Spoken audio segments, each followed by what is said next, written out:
Saya melihat gini, dengan generasi terkini ya, ada 2 poin yang akan yang bisa menjadi potensi bagi asuransi syariah gitu. Kalau kita lihat di bank misalkan, BSI itu kan istilahnya Bank Syariah Indonesia difokuskan oleh pemerintah kan besar juga, berhasil juga gitu. Nah, kita berharap sih asuransi syariah juga ada.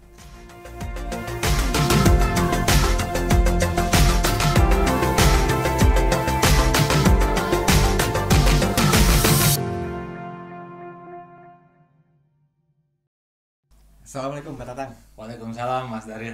Kok kalau saya ingat nama Tatang itu cuma 2 orang loh. Iya. Yang pertama Tatang Nur Hidayat. Iya. Bapak dong ya.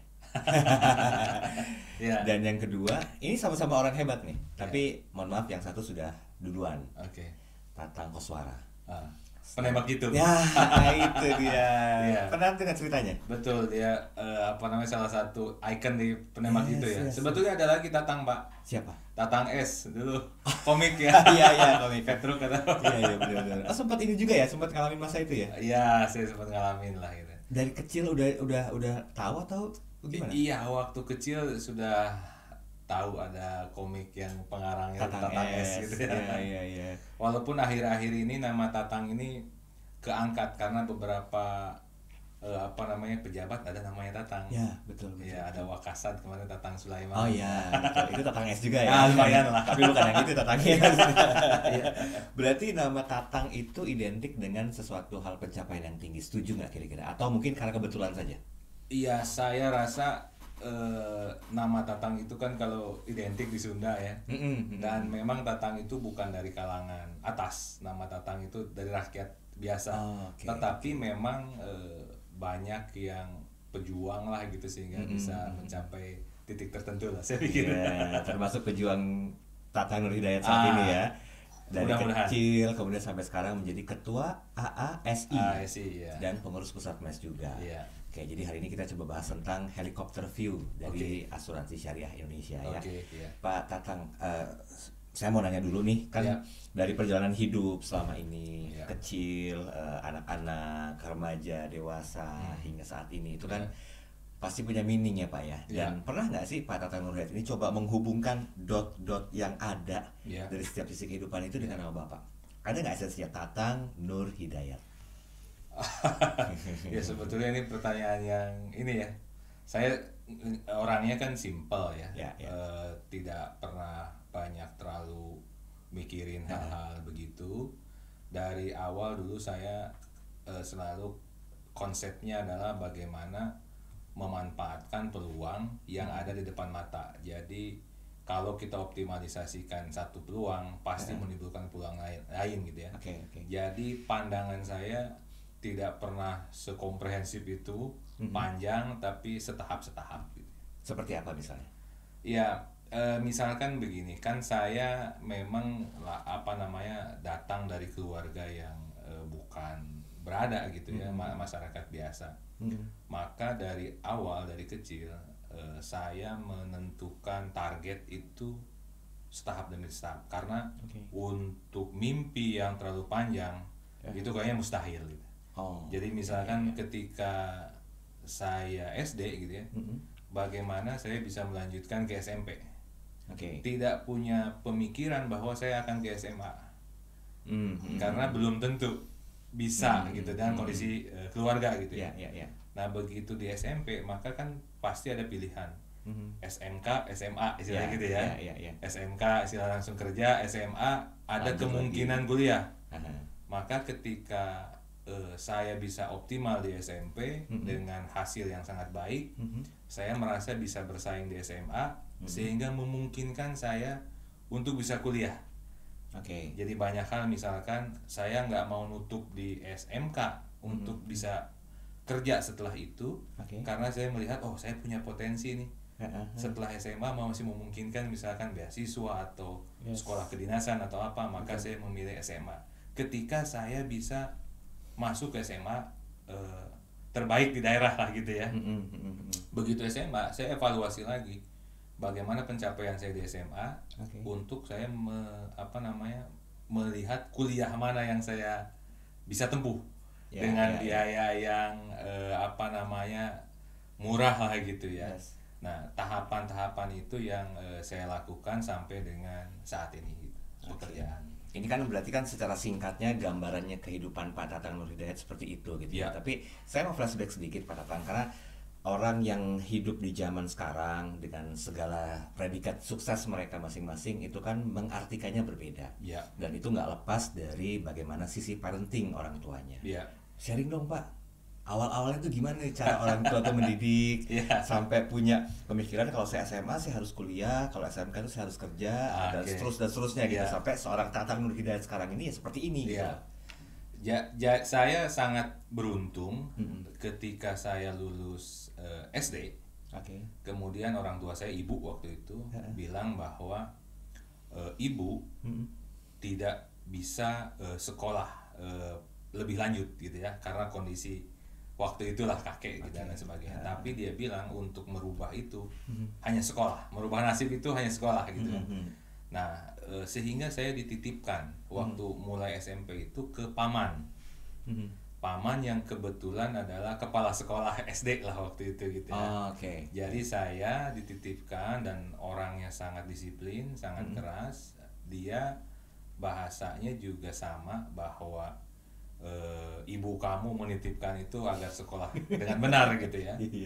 Tapi dia juga bilang bahwa belum tentu orang yang sekolah juga sukses istilah gitu. Maka dia tetap membimbing hal-hal di luar sekolah, mempersiapkan gitu ya. Jadi dia membuka pemikiran bahwa harus punya mimpi, tapi juga jangan terlalu jauh, dikejar setahap-setahap, tetapi juga prepare worst condition ya gitu. Jadi misalkan kita tidak bisa belajar doang, karena belum tentu misalkan kita menjadi pegawai, maka misalkan kita juga harus fisik kuat gitu ya. Suatu saat kita jadi pekerja kasar pun kita siap gitu ya. Nah, jadi saya diajari bagaimana digembleng oleh paman itu masalah agama, masalah pendidikan, dan masalah realita kehidupan itu yang bisa saja tidak sebaik yang kita harapkan gitu. Jadi sebetulnya didikan parenting atau sistematika parenting yang diajarkan itu disiplin, betul. Dan itu dirasa rugi nggak sih sekarang Pak Tatang? Saya waktu itu sebagai anak-anak merasa ada marah gitu ya, ada kesel ya. Karena bahkan jadwal itu sangat ketat gitu ya. Tapi saya merasakan sekarang gitu ya, dengan jadwal yang sangat sibuk, yang sangat banyak kegiatan, saya enjoy gitu, nggak merasa ini. Dulu ya namanya anak-anak ya, kita pengen main malahan disuruh misalkan bantu-bantu, disuruh belajar gitu ya. Ada juga ngaji lah gitu ya, ada membantu di rumah, kadang ke kebun gitu ya. Itu kadang ya waktu untuk bermain itu tipis lah gitu ya, dikit gitu ya, atau nonton kalau orang istilahnya bisa nonton gitu, kita sangat-sangat ini. Tapi sekarang bisa merasakan bahwa dengan padatnya kegiatan, padatnya jadwal, kita terbiasa. Itu berarti bentuk disiplin dari parentingnya keluarga Pak Tatang Nur Hidayat itu dirasakan sampai kapan? SMP, SMA kah? Saya sampai SMA. Oh, masih juga di situ? Masih di situ ya, sampai SMA. Jadi istilahnya kalau anak-anak lain waktu SMA itu kan puber lah ya. Sudah nongkrong, sudah gaya gitu. Ini ngeliatin doang saat itu. Iya, istilahnya.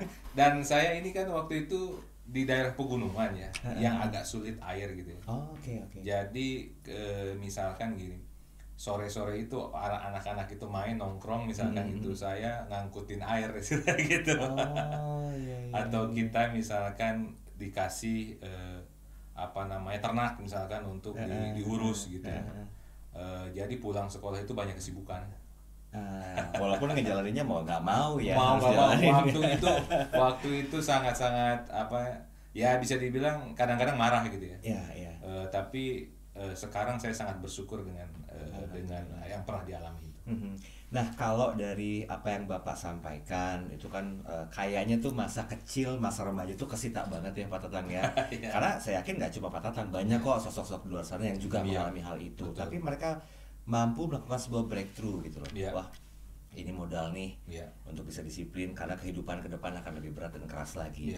Gimana seorang Pak Tatang Nur Hidayat bisa seperti sekarang ini Pak? Apa masuk ke mana dulu? Apakah konsen ke asuransi dulu, sempat ke konven atau langsung ke asuransi syariah atau bagaimana Pak? Iya, saya kalau dalam pekerjaan memang dari sempat di non asuransi ya. Karena background saya kan ilmu kelautan dan saya banyak fokus di sistem informasi geografis dan pencitraan satelit gitu ya. Gimana bisa terjun ke asuransi? Lanjut dulu. Ya, jadi bahkan skripsi saya itu tentang forecasting fishing ground menggunakan citra satelit gitu ya. Jadi nggak ada hubungannya sama asuransi. Nasib kita sama sebenarnya Pak.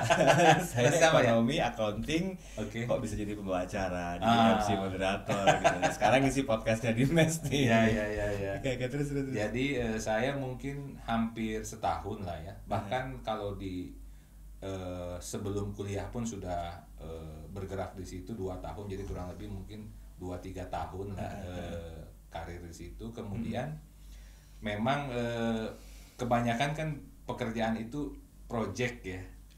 Jadi ya kadang duitnya ada, kadang enggak, lagi gede-gede gitu, lagi nggak ada. Kemudian juga saya lihat adik saya sudah mau masuk kuliah, kemudian saya juga berpikir berkeluarga gitu harus stabil. Akhirnya saya mencoba apply ke beberapa perusahaan dan saya membuat standar gitu waktu itu bahwa saya harus masuk itu di manajemen trainee atau ODP gitu ya, sehingga tidak dari bawah gitu ya. Tapi saya tidak membatasi industrinya apa. Saat itu pokoknya saya nggak mau start dari bawah gitu kan. Dan waktu itu memang ada di bank, ada di asuransi gitu ya, pernah juga di pelayaran dan lain sebagainya. Nah, yang lucu memang waktu itu saya kan di salah satu asuransi tadinya memang dipanggil untuk underwriter karena kan marine gitu ya.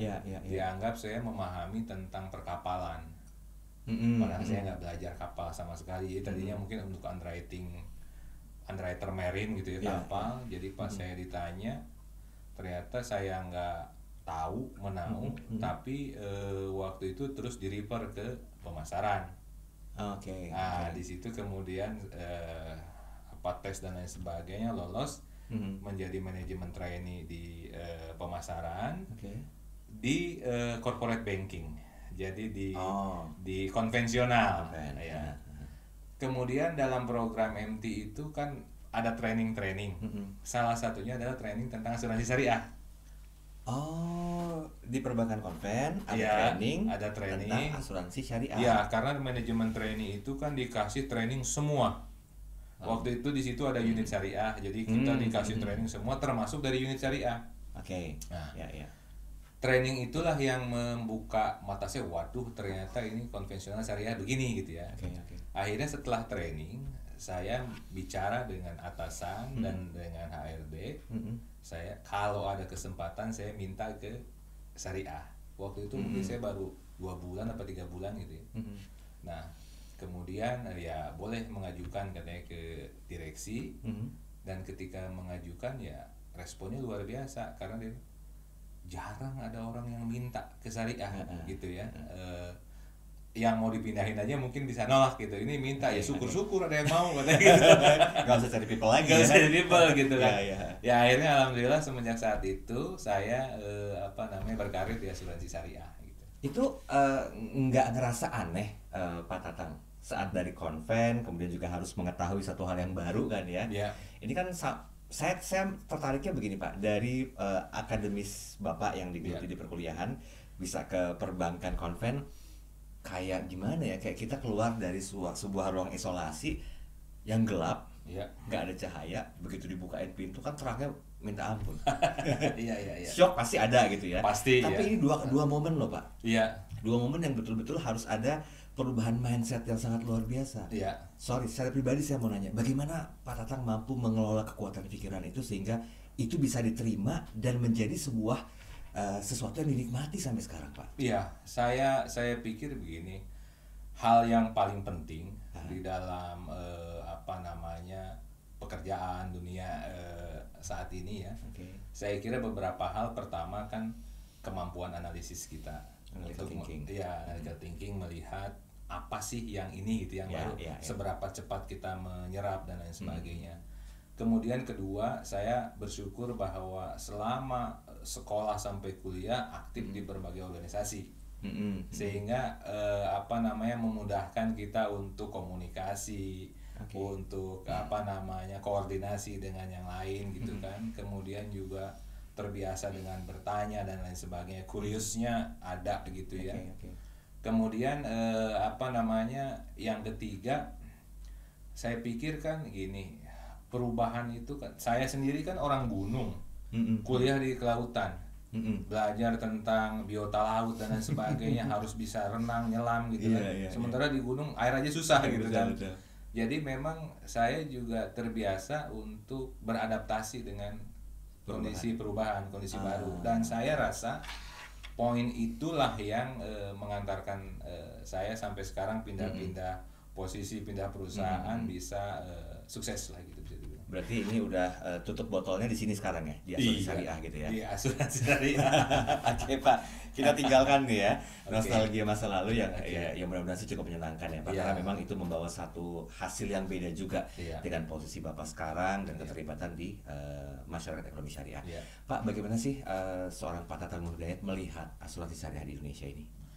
Iya, asuransi syariah ini adalah, kalau kita bilang kayak ini ya, kayak tambang bahan baterai gitu ya, yang sangat melimpah dengan potensi yang sangat besar, tapi kita belum tahu bagaimana cara menggalinya, mengolahnya, sehingga menjadi kemaslahatan bagi banyak orang gitu ya.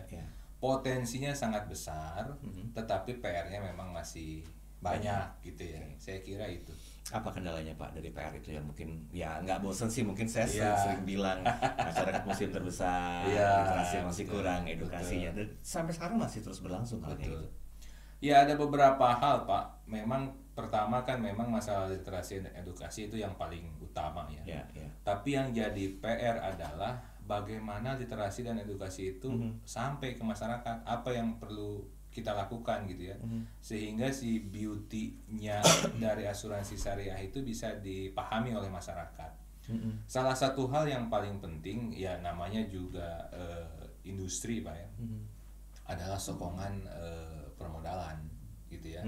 Artinya kalau perusahaan tidak mempunyai modal yang cukup besar untuk expand, untuk bertahan, untuk nanam gitu ya, bukan panen ya, tentu akan sulit untuk melakukan kegiatan-kegiatan yang secara besar simultan kepada masyarakat. Nah, kalau kita lihat saat ini misalkan gini, industri di konvensional itu kan bisa dibilang dikuasai oleh 3 sektor. Pertama konglomerasi, kedua joint venture, ketiga BUMN. Ya, mereka mempunyai kapital yang cukup besar untuk bisa expand gitu ya, melakukan kegiatan-kegiatan gitu ya. Sementara kita bicara di asuransi syariah kan konglomerasi belum masuk. Artinya kalau kita bicara grup-grup besar, apa sih yang sudah punya? GV baru beberapa. Kalau kita lihat contoh GV, ada perusahaan yang sangat fokus, mempunyai kemampuan finansial yang bagus, berhasil. Gitu ya, di life insurance gitu ya. Demikian juga di BUMN gitu ya, government company juga belum ada yang fokus BUMN asuransi. Kalau kita lihat di bank misalkan, BSI itu kan istilahnya Bank Syariah Indonesia, difokuskan oleh pemerintah kan besar juga, berhasil juga gitu. Nah, kita berharap sih asuransi syariah juga ada ke sana. Tapi terbentuknya asosiasi ini gimana ceritanya dulu? Iya, jadi di waktu itu kan mulai diperbolehkannya unit usaha syariah. Ya. Sebelumnya kan asuransi itu belum ada regulasinya lah, sehingga takaful sebagai pionir itu selama bertahun-tahun berjalan tanpa regulasi. Kemudian ada regulasi yang termasuk juga membolehkan unit, sehingga timbullah beberapa unit usaha syariah gitu ya. Okay. Nah dari situ para praktisi ini merasa perlu ada wadah.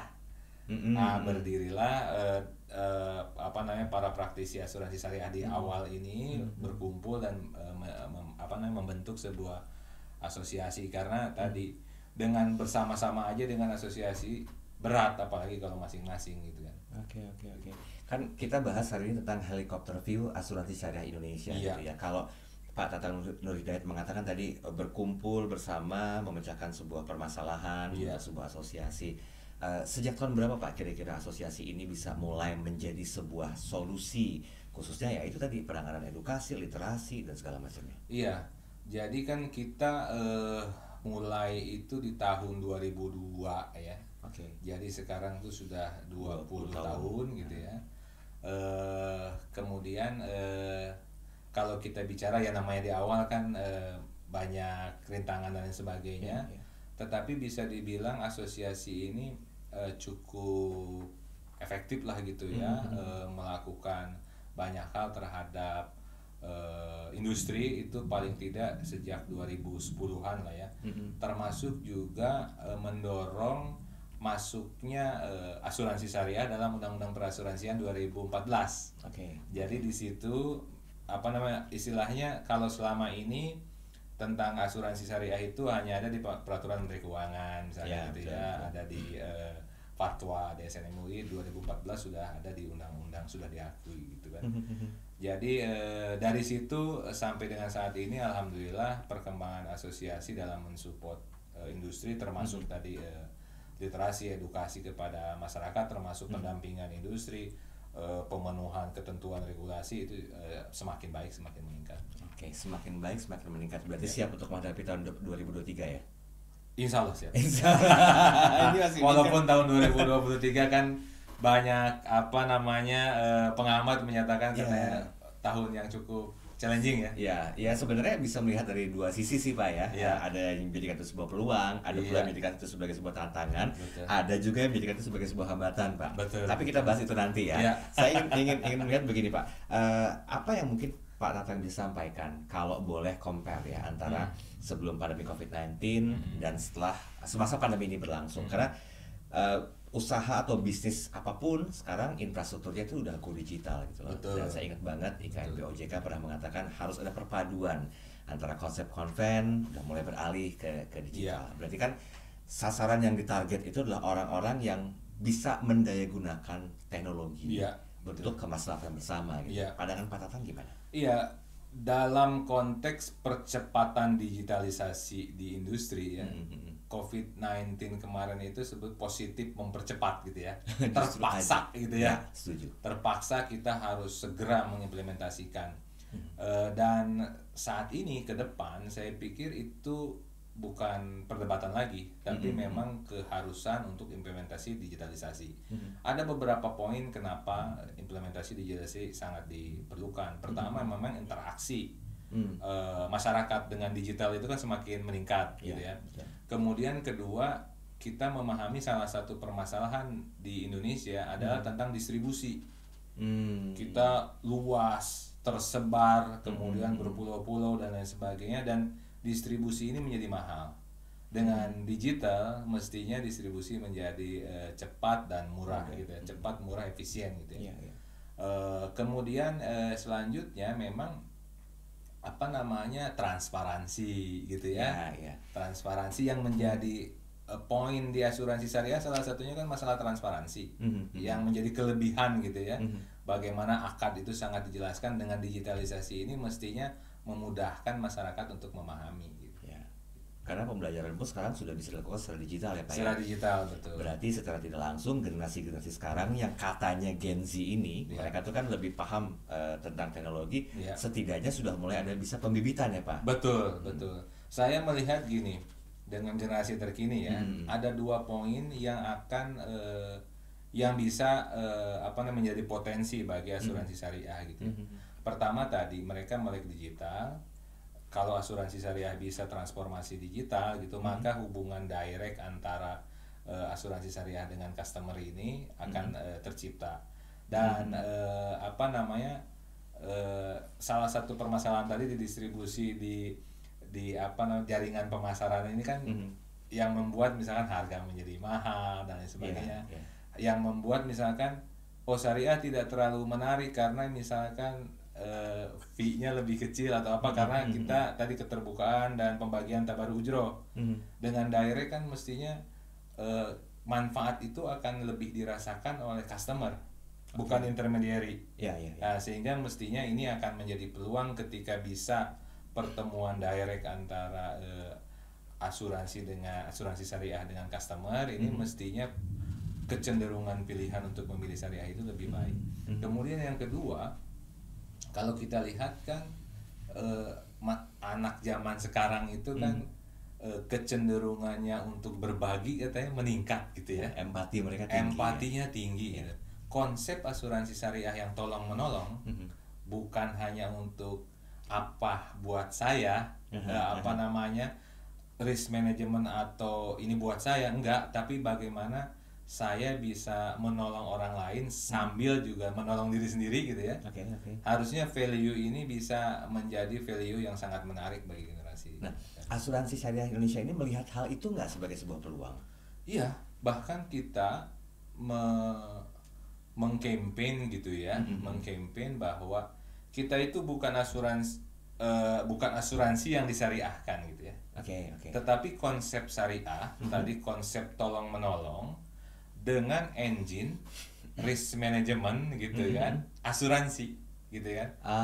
Jadi tolong menolongnya itu harus di depan, tapi bagaimana manajemennya sehingga kecukupan dana, kelayakan hak, kemudian premi yang kontribusi yang tepat, itu adalah poin-poin yang jadi kebaikan di asuransi gitu ya.